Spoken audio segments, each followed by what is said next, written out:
এখন যে সত্যি ঘটনাটা শুরু করব সেটা পশ্চিমবঙ্গের কলকাতা শহরের বালিগঞ্জ এলাকার একটা ঘটনা। ঘটনাটা ঘটেছিল 15ই ফেব্রুয়ারি বুধবার 2007 সালে। 59 বালিগঞ্জ সার্কুলার রোডের অভিজাত একটা অ্যাপার্টমেন্ট। অ্যাপার্টমেন্টের নাম ত্রিপুরা এনক্লেভ। সেখানকার বি ব্লকের 7 তলার একটা ফ্ল্যাট।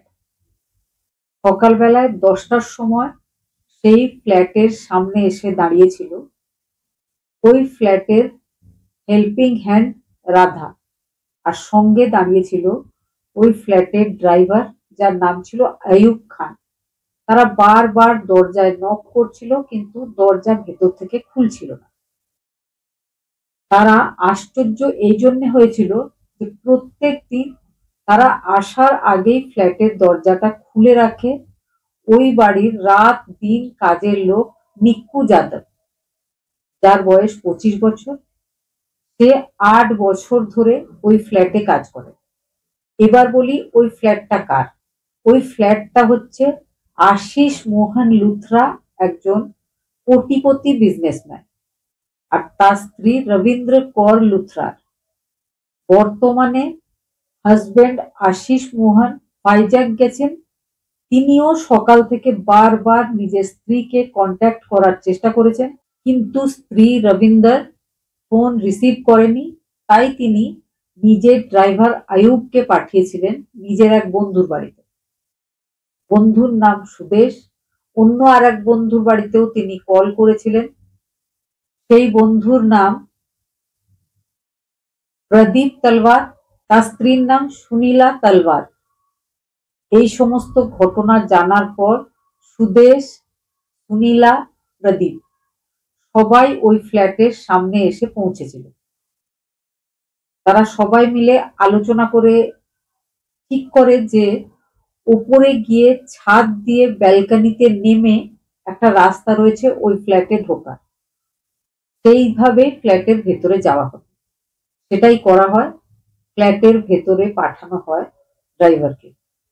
ড্রাইভার যাওয়ার পরে দরজা খুলে দিয়েছিল। দরজা খুলতেই সবাই ভেতরে বেডরুমে গিয়ে রবীন্দ্র কর লুথরা আশিস মোহন লুথরার স্ত্রীকে মেঝেতে মৃত অবস্থায় পড়ে থাকতে দেখে। এদিকে তাদের ডাইনিং টেবিলে সাজানো ছিল নানা ধরনের খাবার জিনিসপত্র, যেমন কাবাব, পনির পাকোড়া, বিভিন্ন রকম ড্রিঙ্ক। দেখেই বোঝা যাচ্ছিল যে ওখানে রাত্রেবেলায় পার্টি হওয়ার কথা ছিল। এই সমস্ত ব্যাপারটা দেখার পরে পুলিশ স্টেশনে ফোন করা হয়। পুলিশ টিম চলে আসে। পুলিশ তদন্ত শুরু করে। পুলিশ এসে প্রথম দেখায় যেটা বুঝেছিল, বাড়িতে চুরির ঘটনা ঘটেছে। আলমারি খোলা ছিল। আলমারি থেকে ক্যাশ, টাকা, গয়না ইত্যাদি সবকিছুই উধাও হয়েছিল। আর যে মহিলা মারা গেছে তার হাতে একটা খুব দামি হীরের আংটি সব সময় থাকতো, সেটাও ছিল না। তার কানে, তার গলার, তার হাতে যে গয়নাগুলো পরা থাকতো সব সময়, তার পরিচিতরা জানতো, একটাও গয়না তার শরীরে ছিল না। পুলিশ বুঝতে পারে যে ঘটনা ঘটেছে সেটা লুটপাট করার উদ্দেশ্যেই ঘটেছে। ওই মহিলার ডাইনিং টেবিলে এত রকম খাবার সাজানো আছে কেন? রাত্রেবেলায় তাহলে বাড়িতে কে এসেছিল? কারা পার্টি করেছিল?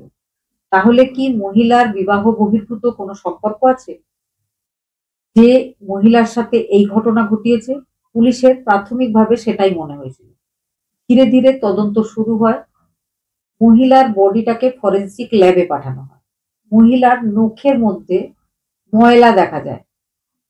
এটাও বোঝা যায় যে মহিলার আঙুলের যে ময়লাগুলো, সেগুলো আততায়ীর শরীর থেকেই এসেছে হয়তো। পুলিশ বেশ কয়েকটা জিনিস লক্ষ্য করছিল। মহিলার হাজবেন্ড বাড়িতে ছিল না।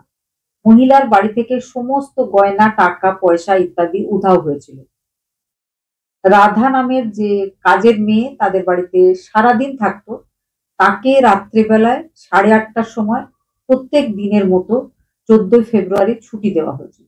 ছুটি তাকে তার ম্যাডাম দিয়েছিল। তার মানে যা কিছু ঘটেছে রাত্রেবেলায় 8:30টার পর ঘটেছে। প্রদীপ লাল, তার স্ত্রী সুনীলা, আরো একজন বন্ধু সুদেশ, তিনজনেই এসেছিল। তিনজনের সাথেই জিজ্ঞাসাবাদ হয়। জিজ্ঞাসাবাদে প্রদীপ লাল বলেন যে তিনিও রাত্রেবেলায় 14 ফেব্রুয়ারি নিজের বন্ধুর খোঁজ করতে এসেছিলেন বন্ধুর মিসেসের কাছে। এসে তিনি জানতে পারেন যে তার বন্ধু বাড়িতে নেই, ভাইজ্যাক গেছে একটা ব্যবসার কাজে। তখন তিনি বন্ধু স্ত্রীর সাথে প্রায় 1 ঘন্টা বসে কথা বলেছিলেন, তারপরে তিনি চলে গেছিলেন। পুলিশের আরো একটা ব্যাপার যেটা দেখে সন্দেহ হয়, সেটা হচ্ছে দিন রাত বাড়িতে থেকে কাজ করা লোক নিক্কু যাদব, সে তাহলে কোথায় গেল? পুলিশের মনে হয়েছিল এই ঘটনা নিক্কু যাদব ঘটিয়ে কোথাও একটা পালিয়ে গেছে। পুলিশ কিন্তু এই সব তদন্ত করছিল, সিসিটিভি গুলো দেখছিল যে বাইরে থেকে কেউ ওই ফ্ল্যাটে রাত্রেবেলায় এসেছে কিনা, বা রিসেপশন এরিয়ায় যে সিসিটিভি ক্যামেরাগুলো রয়েছে সেখানে কোনো লোকজনের আসা বা যাওয়া লক্ষ্য করা যাচ্ছে কিনা। ইতিমধ্যেই পুলিশ স্টেশনে শম্ভুনাথ হসপিটাল থেকে একটা ফোন কল এসেছিল দুপুরবেলায় 1:15-তে। ফোন কলে পুলিশকে জানানো হয়েছিল নিক্কু যাদব নামে যাকে পুলিশ টিম খুঁজছে তার একটা অ্যাক্সিডেন্ট হয়েছে। ভোরবেলায় তাকে ট্রাফিক পুলিশরা এনে হসপিটালে ভর্তি করেছে।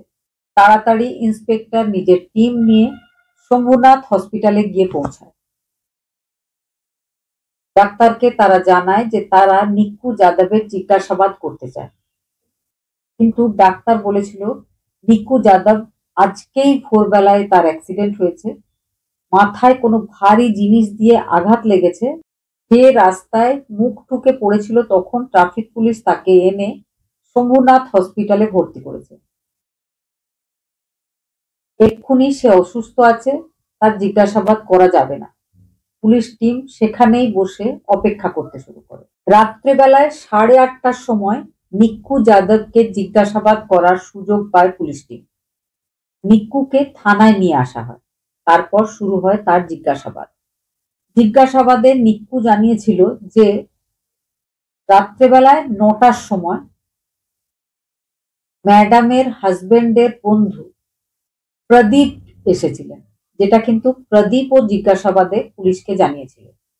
প্রদীপ এসেছিলেন, তখন রবীন্দ্র ম্যাডাম তাকে বলেছিল যে কাবাব আর পাকোড়া ফ্রাই করতে। কাবাব আর পাকোড়া ফ্রাই করেছিল। তারপরে আরো দুজন, একজন ভদ্রলোক আর একজন ভদ্রমহিলা তাদের বাড়িতে এসেছিল। তারা মোট 4 জন মিলে পার্টি, খাওয়া দাওয়া ইত্যাদি করছিল। নিক্কু যাদব প্রত্যেক দিন কিচেনে ঘুমাতো, সেদিনও সে কিচেনে ঘুমিয়ে পড়েছিল। রাত্রেবেলায় 2টোর সময় সে লক্ষ্য করে 2 জন ম্যাডাম, একজন ম্যাডাম ওই বাড়ির ম্যাডাম রবীন্দ্র কৌর লুথরা, একজন ম্যাডাম যাকে নিক্কু চিনত না, যে একটা জিন্স আর উপরে টপ পরে এসেছিল, তার সাথে তার ম্যাডামের তুমুল ঝগড়া হয়। সেই ঝগড়ার আওয়াজে নিক্কুর ঘুম ভেঙে গেছিল।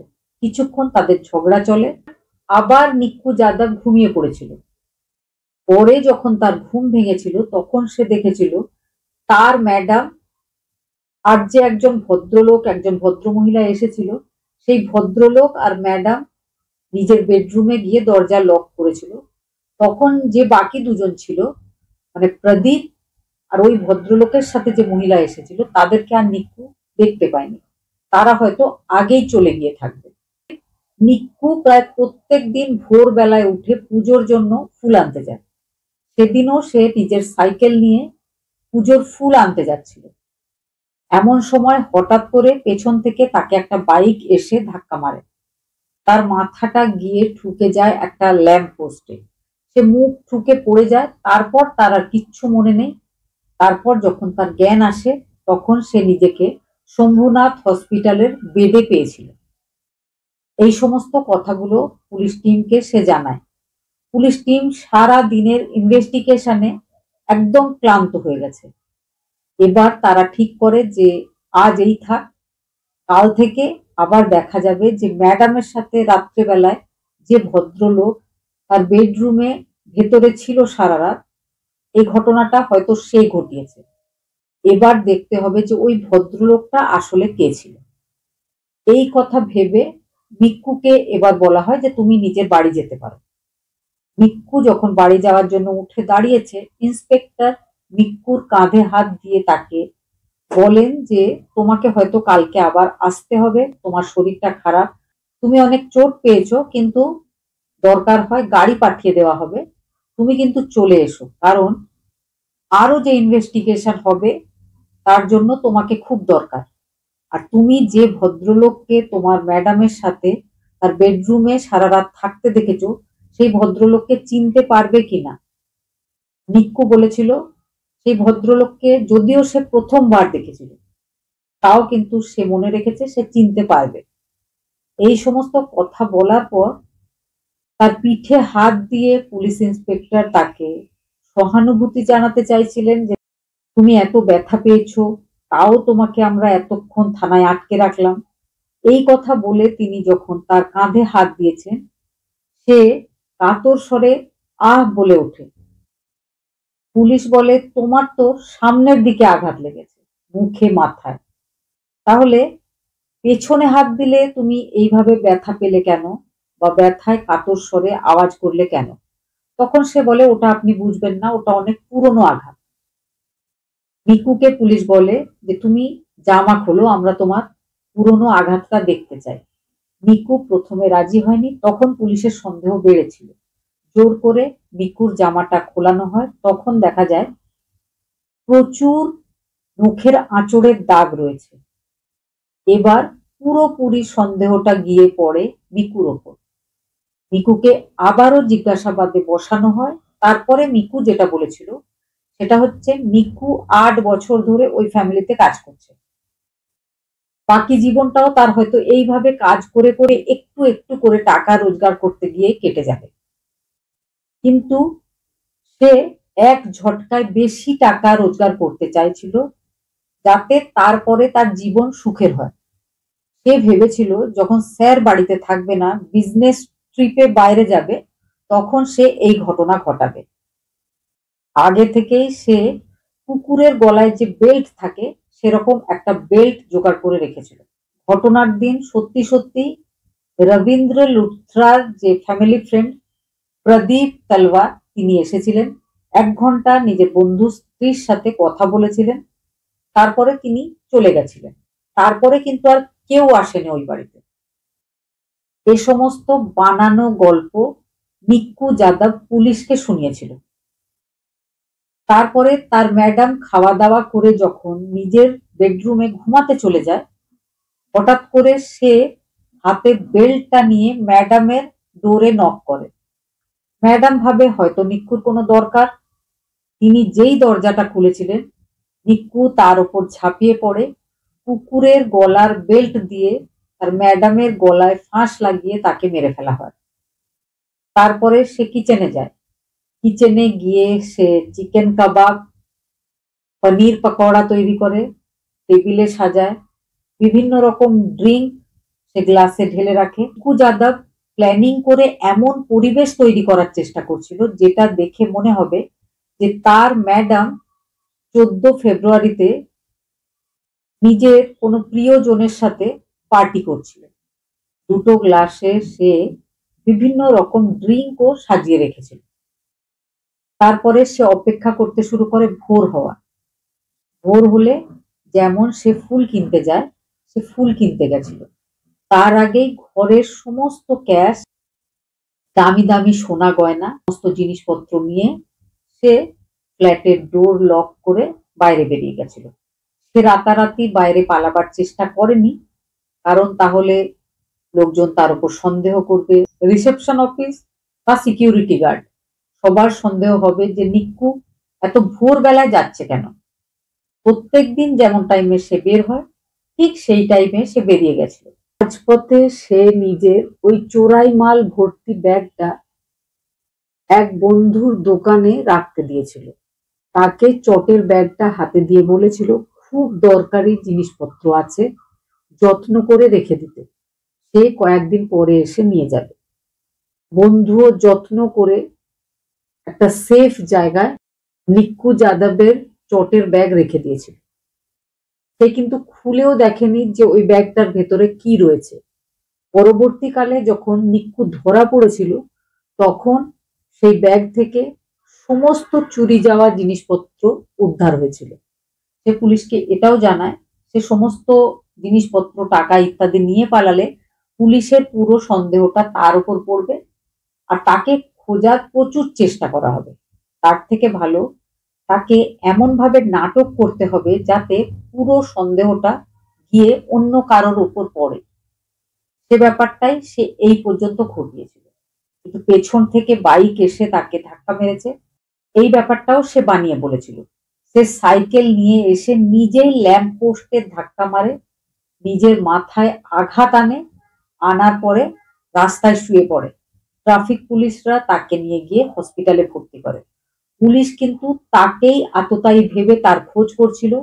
কিন্তু যখন পুলিশ শম্ভুনাথ হসপিটাল থেকে ফোন কলে জানতে পারে যে ওই বাড়ির হেল্পিং হ্যান্ড অসুস্থ বা অ্যাক্সিডেন্ট হয়েছে, তার পুলিশের পুরো সন্দেহটা সেখান থেকে সরে গেছিল। তারপরে তার কাছ থেকে পুলিশ যখন গল্প শুনেছিল যে ওই বাড়ির রবীন্দার ম্যাডাম কোনো এক পুরুষ বন্ধুর সাথে সারা রাত নিজের বেডরুমে কাটিয়েছে, তখন পুলিশ কিন্তু সেই লোকটাকে খোঁজার চেষ্টা করছিল যে রবীন্দ্র লুথরার বয়ফ্রেন্ড। নিক্কু যাদব যখন কুকুরের গলার বেল্ট নিয়ে নিজের ম্যাডামের ওপরে অ্যাটাক করেছিল, তখন ম্যাডাম নিজেকে রক্ষা করার প্রাণপণ চেষ্টা করেছিলেন।